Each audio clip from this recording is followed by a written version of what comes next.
Hello, hello, and Happy New Year. I'm so excited to be here with you.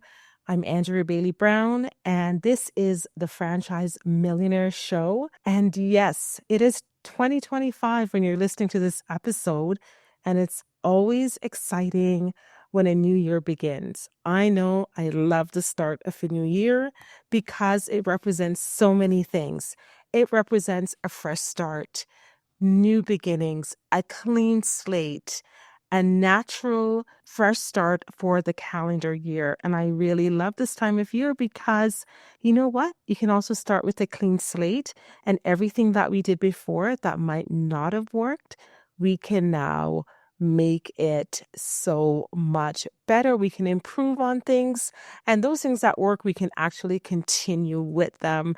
So I'm also grateful that I have been able to see a new year and a new season.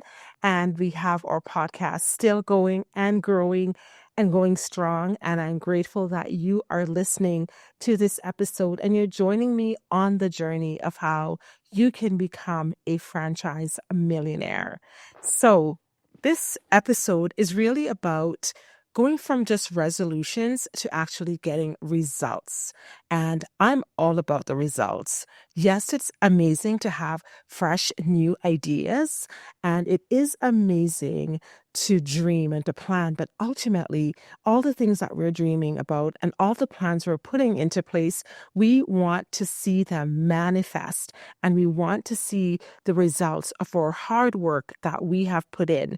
But you know what? We have to do the work. Some people believe that if they actually just manifest and daydream and have the idea that that is enough, but it really isn't. You have to be manifesting, you have to be dreaming, but you have to be putting the work in. So it actually is like a recipe. There's some people who have all parts of a recipe. If you're making a cake, I don't bake a lot, but over the Christmas holidays, my mom was making her famous Jamaican black cake. And if you want to hear about that, you can go to the previous episode that I had that was released on Christmas Day. But what we found out is that in order to manifest everything that you want, you need all the ingredients and you have to be putting them together in the right way. You cannot skip certain phases and then expect that you are going to get all of the results that you need.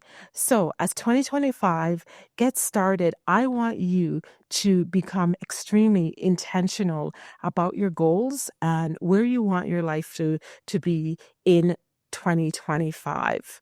All right, so let's get started. I believe that December is a critical month for planning, and so is January. Those are the 2 months. So I usually plan out my new year in December, the year before it actually starts. So that gives me a really good start. But why is December important? And it is important because you are basically ending the year off, finishing the year off, and you're looking back to see what worked with all the previous goals that you actually had. It also is a time for you to set your new goals before you get into the new year, into 2025. And it is where you can review the previous 11 months and to see what really worked for you. What were the things that were successful and what didn't work as well? Maybe there's certain strategies and things you wanted to put in place, companies you wanted to work with, people you wanted to hire, and certain things just did not work in your favor. And I really believe January it can also be done in January. If you're listening to this now, you still have lots of time because this episode you're listening to is released on January 1st. So no time has been lost and you can still do all of these things. And it's important that you are taking inventory of your life and everything in your business as well. And you're asking yourself questions such as what went well and what didn't. What I know for sure is that calendar management was not taught in schools. And As some of you know, I used to be a teacher, and one of the things we had to do was lesson planning, and not just for a week or a month. In September, we had to plan out our entire year for all the subjects that we are teaching. And in planning those out, we had to know exactly, for example, for science, I taught grade 5 science at one point and grade 3 as well, and also junior high French and different subjects. But regardless, we had to create a plan for the entire year to know which module or part of the curriculum we're going to teach first, second, and for the next 10 months. And that's where I really started to learn about planning in advance. I have to admit, I did find it a bit challenging because it didn't come really natural. That was the hardest part, to know in September that in January I was going to be teaching about electricity, or, in March I was already, for French, going to be teaching maybe about, the colors or all of that. Like, you had to really know how to stretch your brain. And I think these skills are actually learned. Like, we don't wake up knowing some of these things. And in your business as well, you have to make sure you start becoming a planner and learning how to do those things. So pre-planning is important.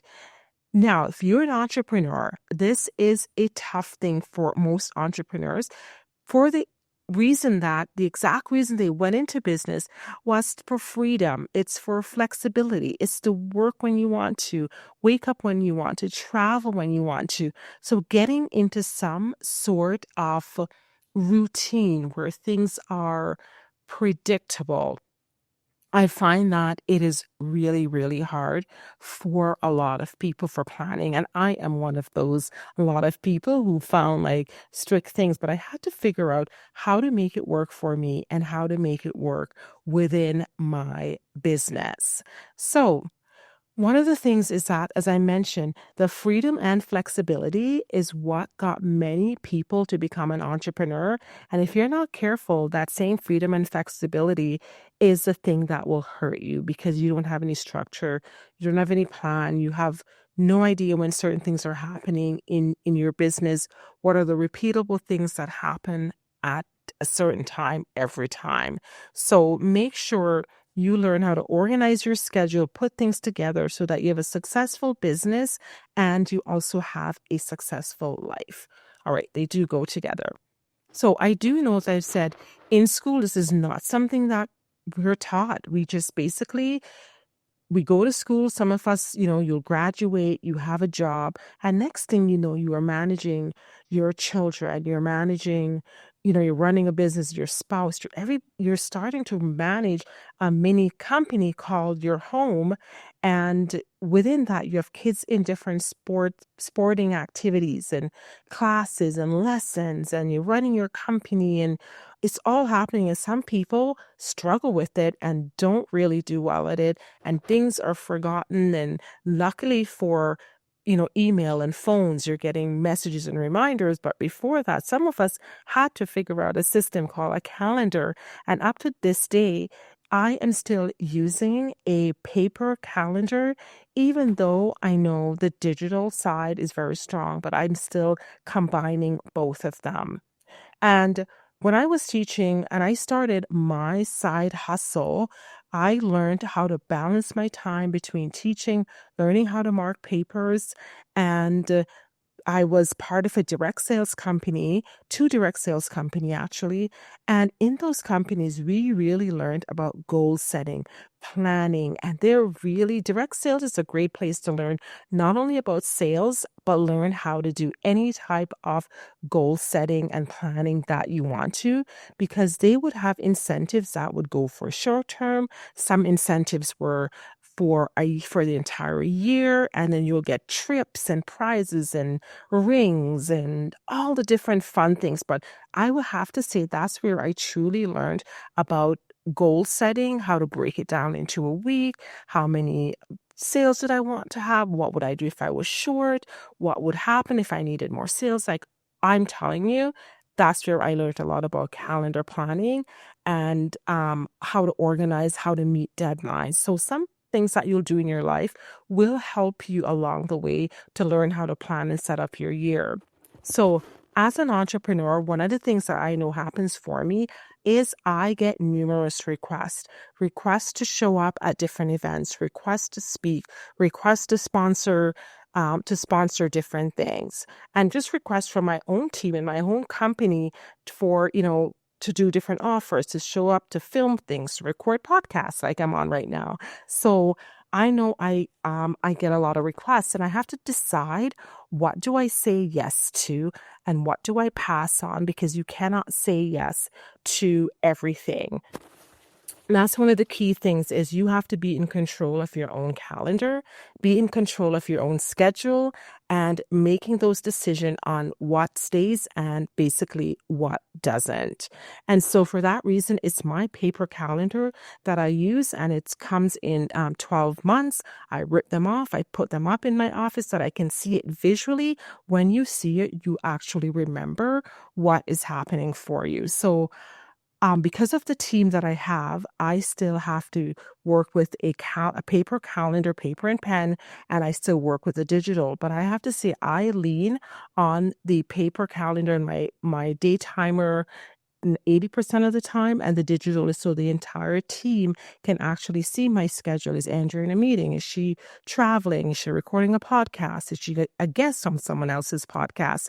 They get to see it on that side, but I know that I'm primarily still preferring assistance. So whatever assistant you have, if it's working for you, make sure you stick with it, but make sure you have some sort of a system and one that feels really good for you. So we know that there are 4 quarters in the year. Major companies have always been going by Q1, Q2, Q3, and Q4. So when you look at your year, you must divide it out from Q1 to Q4, and what things matter to your business throughout the year. What goals do you have? Do you want to host an event? Do you want to do more speaking? Are you traveling? So dividing your year into 4 quarters matter. What most entrepreneurs do is they pack everything into Q1. They're like, we want to sell this, we want to do all of this, we're going to go to the company, we're going to hire, and they think it all has to happen Q1, which is January, February, and March. So they pack everything, but it's okay to say, hey, it's really good to have a strong goal for Q1 and say, in Q1, we're going to host one event. Maybe you want to host 3 events in the year, and maybe Q1, Q3, and Q4. Like, you can make those decisions. It all doesn't have to happen in the same time and in the same month. So that's the first thing that you start out with, is planning. What are you look at the overall year and where do you want things to happen and when do you want things to happen? Do you want to be competing?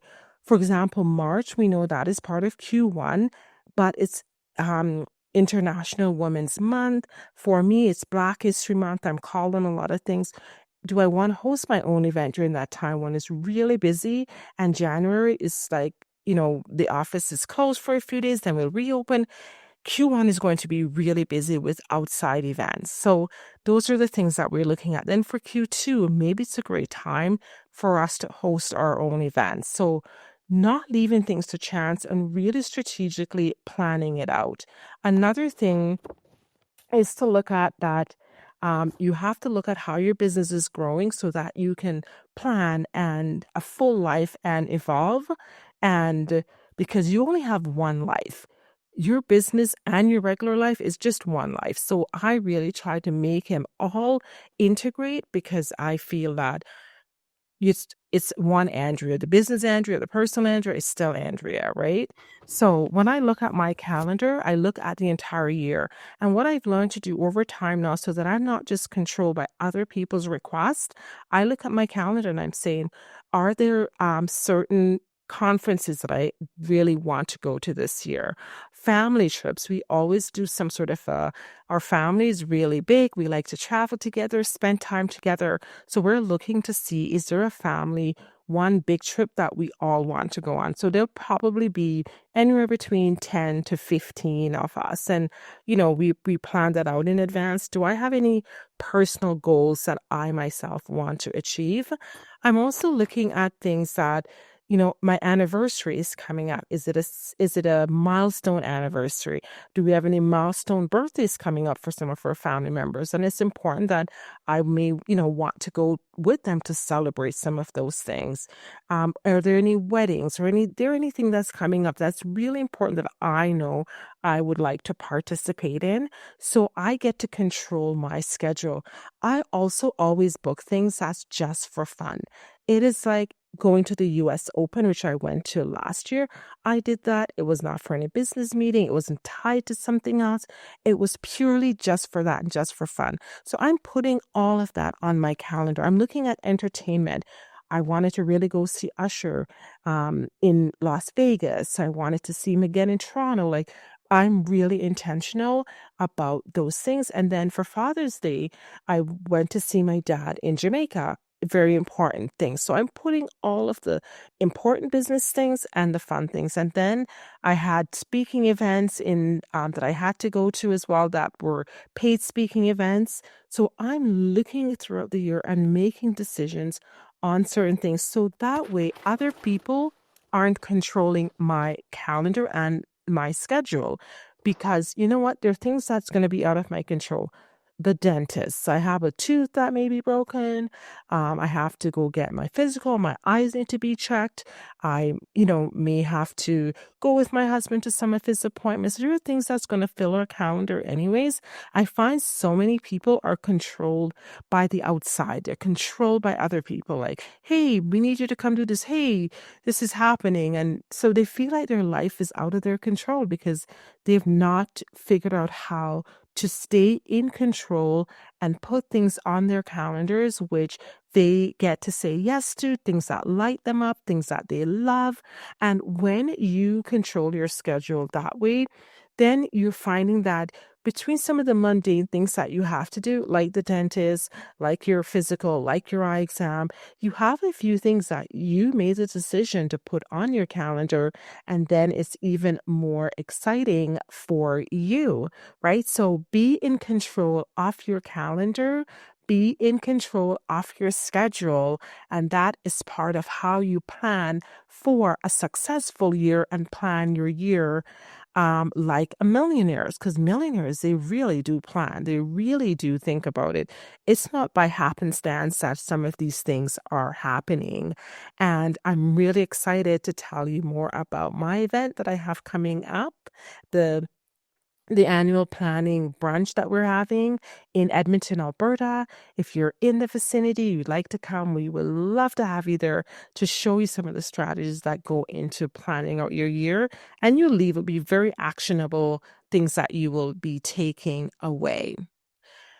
All right. So the next thing that I want you to consider is what are your goals and what are the different categories that you have your goals in? Because some people just don't realize that you can create different sections in your life that you want to have some specific goals and specific planning in. One of them is like your family. Right? What do you want to do with your family? You may have goals to travel. Are there certain cities and countries you want to go to?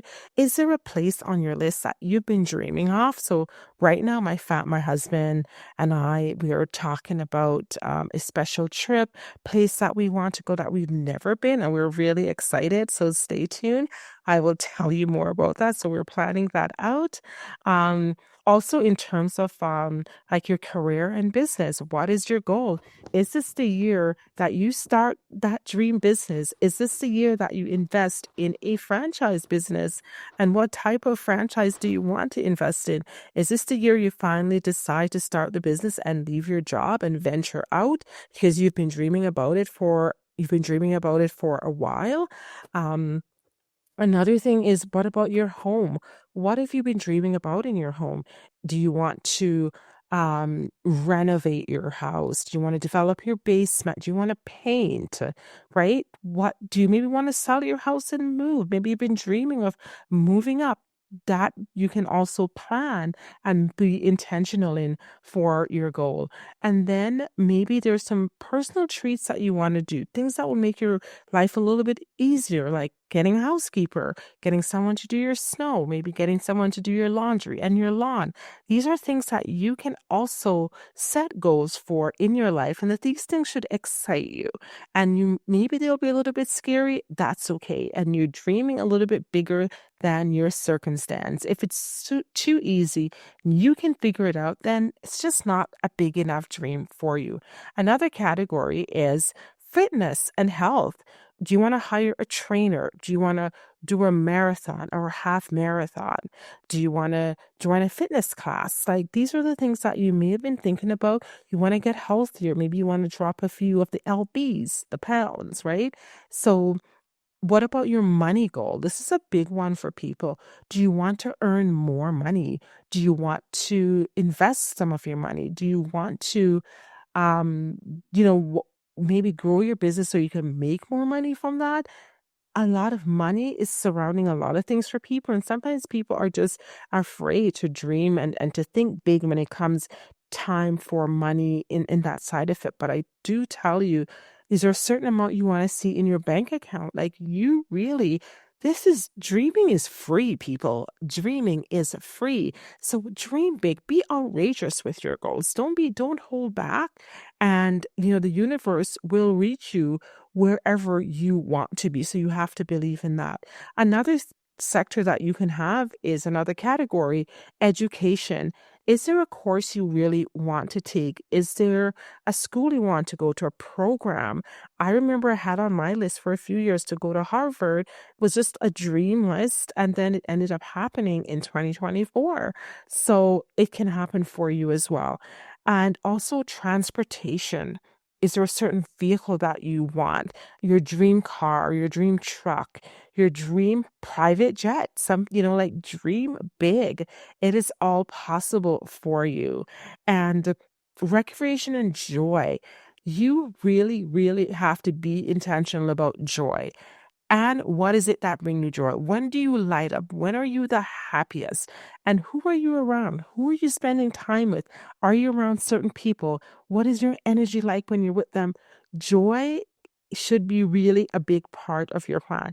Is there a concert you want to go to? There's, as I say, games. There's certain things that really just light you up.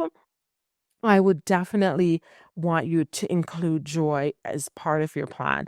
And then narrow it down, maybe the top 3 to 5 areas that you want to work on and focus on throughout the year. Maybe in the 4 quarters that we have, you can say you'll, start with a couple new goals each time. Some goals need to be really big, that they're so big and vivacious that they will take you throughout the entire year, right? A longer period, like running a marathon. If you've never been in the running world, you've never been running or doing anything like that, a marathon to train and get ready and to find one will take your whole year.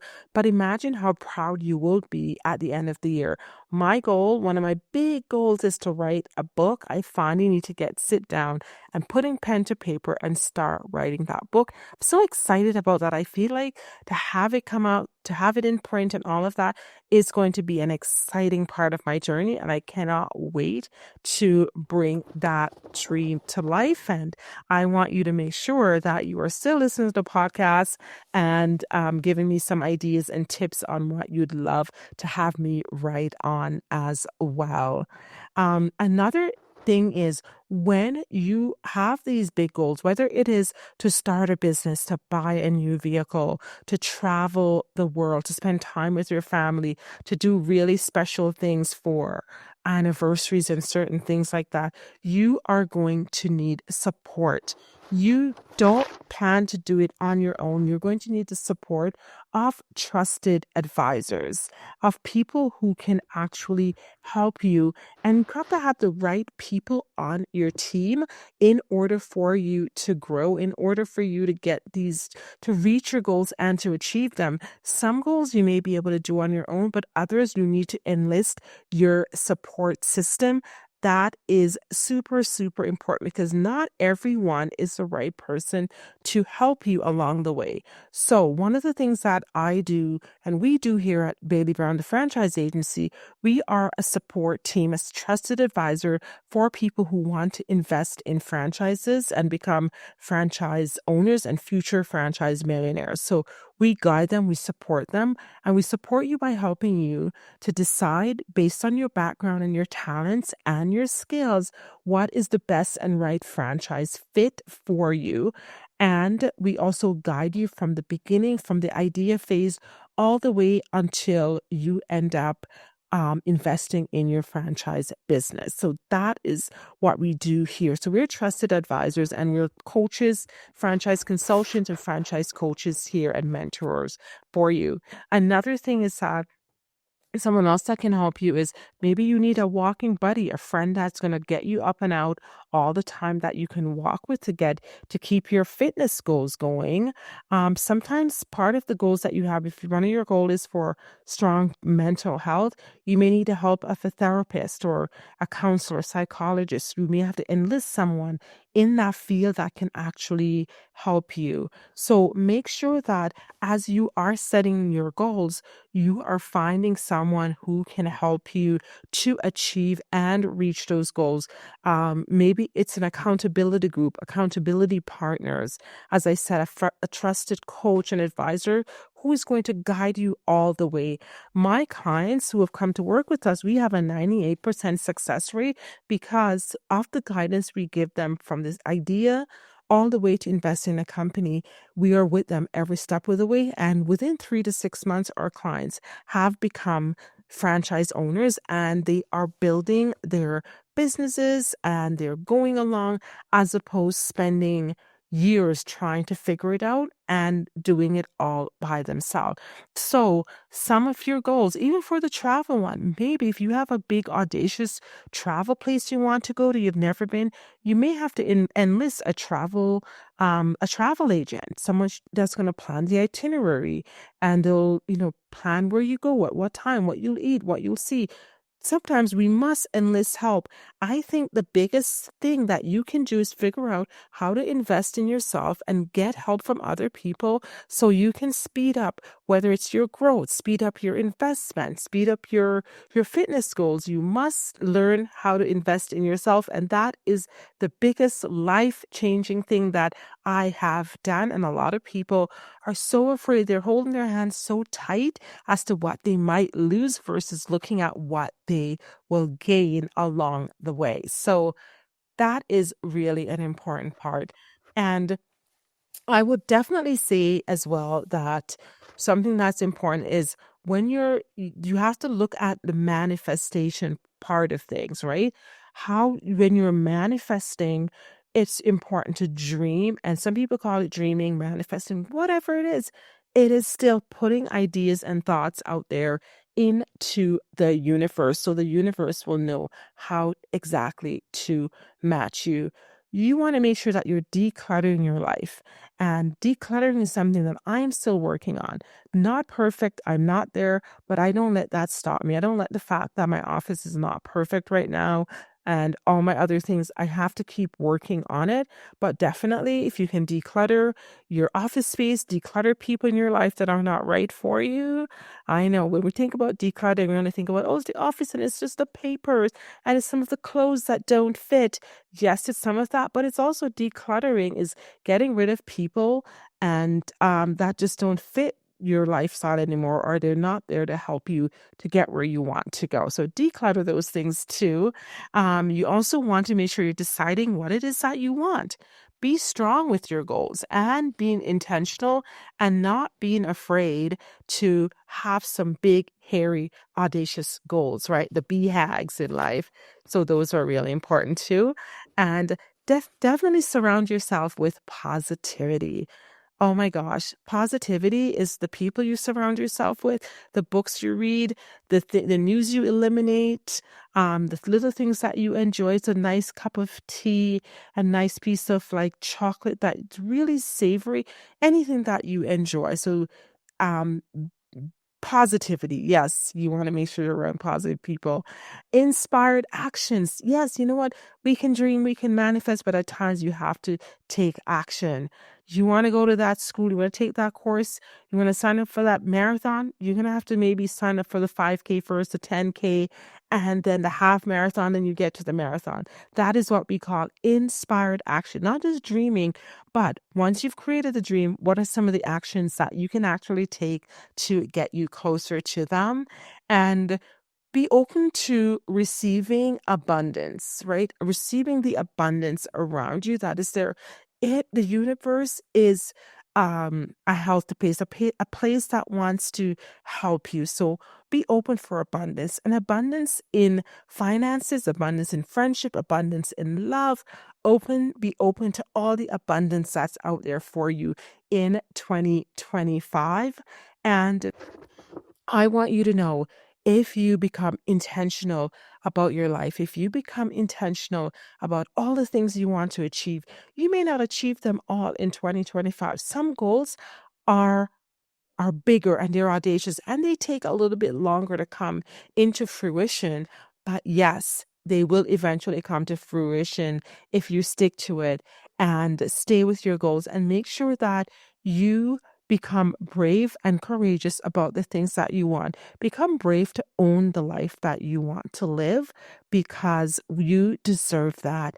And I am wishing you the best, the best, the best of 2025. Fear free to dream big, never give up on yourself, even if others are. Enlist in the help of people who are out there to serve you, to help you get closer to your goals.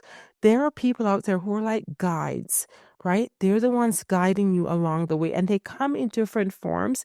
They may not wear the t-shirt that says guide, but they're there to really help you. Believe in synchronicity, that sometimes people show up at certain times. And if you are listening to this podcast, I want you to know that there are no accidents. You're listening to this for a reason, because you were meant to hear this at this point in your life. So make 2025 the best year. You may want to listen to this again to catch all the points and to decide as you're going through. As I said, we're having a event coming up. I would love to have you there at the Country Club in Edmonton. We're going to be planning out all of these things and setting you up for a successful 2025. And I cannot wait for you to listen to our next episode wherever you hear us, and would love to get some feedback from you as well. Now, take care. Bye-bye.